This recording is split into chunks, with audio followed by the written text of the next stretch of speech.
Break के बाद चलिए कुछ और खबरों का रुख कर लेते हैं। ज्यादातर लोगों ने धीरेन्द्र शास्त्री को भीड़ और दरबार में ही देखा होगा, लेकिन उससे पहले के हालात एक कच्चे घर में सिमटे हुए थे, जहां से उन्होंने बागेश्वर बालाजी की सेवा शुरू की और इसी मोहल्ले में पहले कथा वो सुनाया करते थे। कैसा है धीरेन्द्र शास्त्री का पुराना घर, रिपोर्ट में देखिए।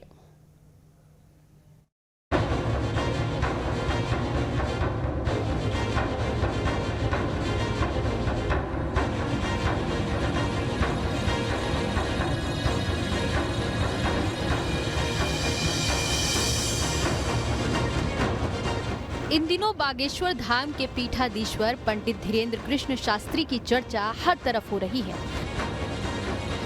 धीरेन्द्र कृष्ण शास्त्री को सुनने वालों की संख्या लाखों में है।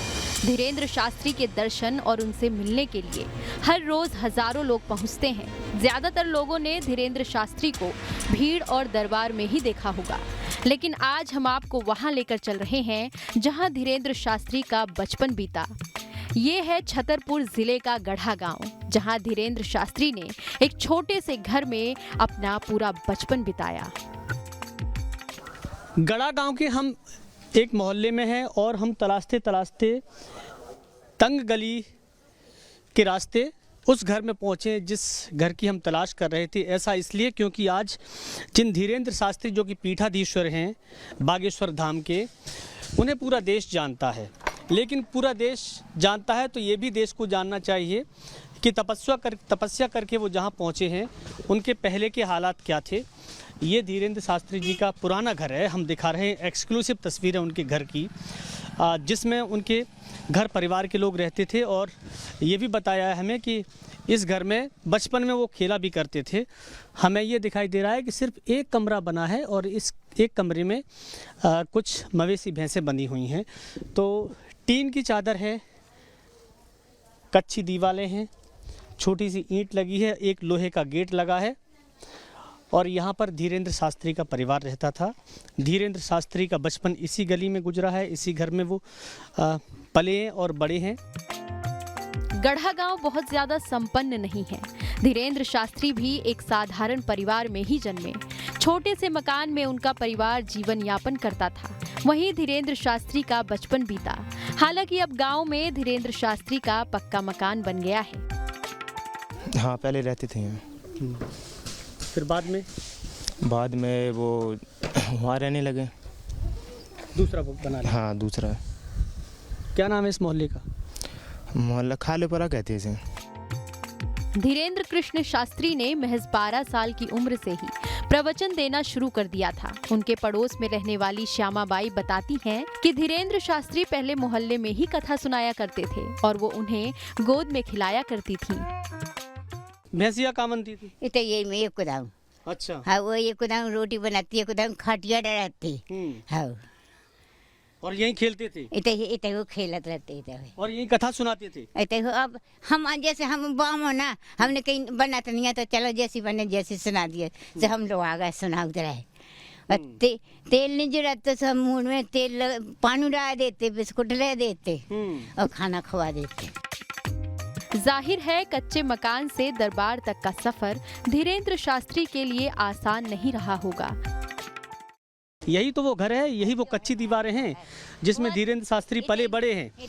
एक आम आदमी से भी बदतर हालात रहे हैं, लेकिन तपस्या के बाद आगे बढ़े और आज एक बड़ा संदेश सबको दे रहे हैं। वीडियो जर्नलिस्ट अनवर के साथ विनोद शर्मा, न्यूज नेशन, गढ़ा गांव, बागेश्वर धाम। छतरपुर स्थित बागेश्वर धाम में 7 दिनों तक चलने वाले धार्मिक आयोजन में लाखों की संख्या में लोग पहुंच रहे हैं। बागेश्वर धाम में धीरेन्द्र शास्त्री का दिव्य दरबार लगेगा और आने वाले 18 तारीख को 121 निर्धन कन्याओं की विवाह का आयोजन किया गया है। इस बारे में और ज्यादा जानकारी दे रहे हैं हमारे सहयोगी राधेश्याम सोनी।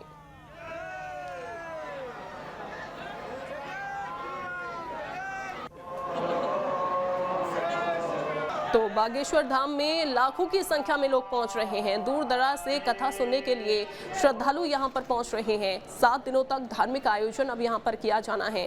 बागेश्वर धाम में श्रद्धालुओं की भीड़ जुटनी शुरू हो गई है और आपको बता दें कि आने वाली 18 तारीख को 121 निर्धन कन्याओं के विवाह का आयोजन भी यहां पर किया जाना है और साथ ही साथ यहाँ पर तमाम लोग पहुंच रहे हैं कथा सुनने के लिए।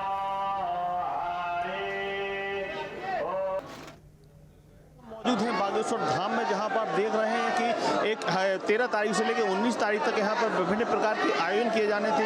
18 तारीख को 121 सामूहिक कन्याओं का विवाह होना, निधन कन्याओं का विवाह किया जाना है। आज चूंकि बुधवार है और आज 15 तारीख को जो यहाँ के पीठाधीश्वर हैं पंडित धीरेन्द्र कृष्ण शास्त्री, उनका दिव्य दरबार लगाया जाना है। आज देख रहे हैं सुबह से ही को है और लाखों की संख्या में तादाद में लोग यहाँ पे दर्शन करने के लिए आए हुए हैं। पूरे मध्य प्रदेश ही नहीं बल्कि समूचे भारतवर्ष के देश के कोने कोने से लोग यहाँ पर अपनी मनोकामना लेकर के आ रहे हैं और दर्शन कर रहे हैं। यहाँ का क्या मानना है कि महाराज जी मिले या ना मिले, अगर जो सच्चे मन से यहाँ पर आता है और अर्जी लगाता है उसकी मनोकामना पूरी होती है। हमारे साथ कई लोग मौजूद हैं। जी कहाँ से आई हुई है? मैं रीवा से MP रीवा से आई हूँ। नहीं, मैं ये 5वीं बार आई हूँ। अर्जी लगी हुई थी आपको? नहीं, अर्जी तो नहीं लगी है, अभी महाराज जी से नहीं मिले, लेकिन 5वीं बार आई हूँ अभी। कहाँ से आई हो? मऊ जिला से ग्राम कहाँ से आई हो दादी आप? मैं बनारस से आई हूँ। पहली बार आई हो? हाँ, नहीं, दूसरी बार। कहाँ से आई हो? बिहार से। क्या पहली बार? रोहतास जिला से। हाँ, पहला बार आई हूँ। क्या मनोकामना लेकर आई हो? अपना मनोकामना लेके आए हैं सर। यहाँ पर तमाम विभिन्न प्रदेशों से देशों से लोग आ रहे हैं और अपनी मनोकामना लेकर आ रहे हैं। आज सुबह से ही भारी संख्या में भीड़ यहाँ पे मौजूद है और लोग अपनी यहाँ पे अर्जी लगाएंगे और अपनी मनोकामना की पूरी करने के लिए भगवान से प्रार्थना करेंगे। राधे श्याम सोनी।